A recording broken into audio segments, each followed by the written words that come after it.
Alright, so we're talking about prosperity and productivity of the automobile industry, aka Henry Ford and the assembly line, in 3 minutes or less. Now, since we're talking about Henry Ford, we're going back to the 1920s, so I present to you, Charlie Chaplin, if he let himself go, had a baby face and buck teeth. Henry Ford was born July 30th, 1863, and founded the Ford Motor Company right here in Michigan.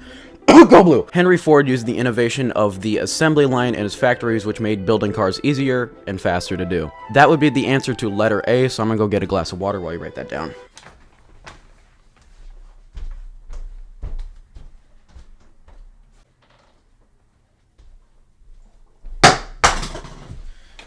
Time's up. Henry Ford's ideology of saving time was based on a philosophy called welfare capitalism. He based himself on hiring the best workers for each job he had in a factory. This horrible bore of a video will be back after this break, brought to you by LNC Advertising.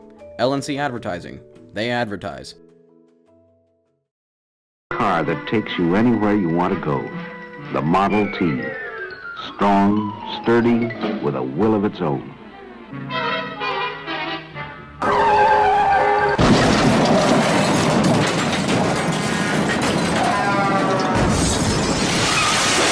The Model T, built in 1908, was the first car that was readily affordable for the common person.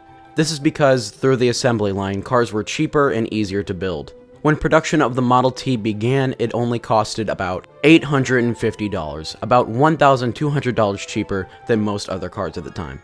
Henry Ford was a person who treated his workers other than most business owners. In 1914, he increased his pay rate to an unheard of $5 a day, which caused many people to flock to factories quickly. Like I said, this pay was unheard of for most businesses around the country. A lot of Ford's cars used auto touring, and auto touring are cars that could fit 4 or more people, and had a direct entrance in the back of the car. Now, to get a better look of what people thought of Henry Ford in the 1920s, I went out into the field and asked a few folks what they thought. Excuse me, madam, can I get your opinion on Henry Ford in the 1920s? Thank you for your time.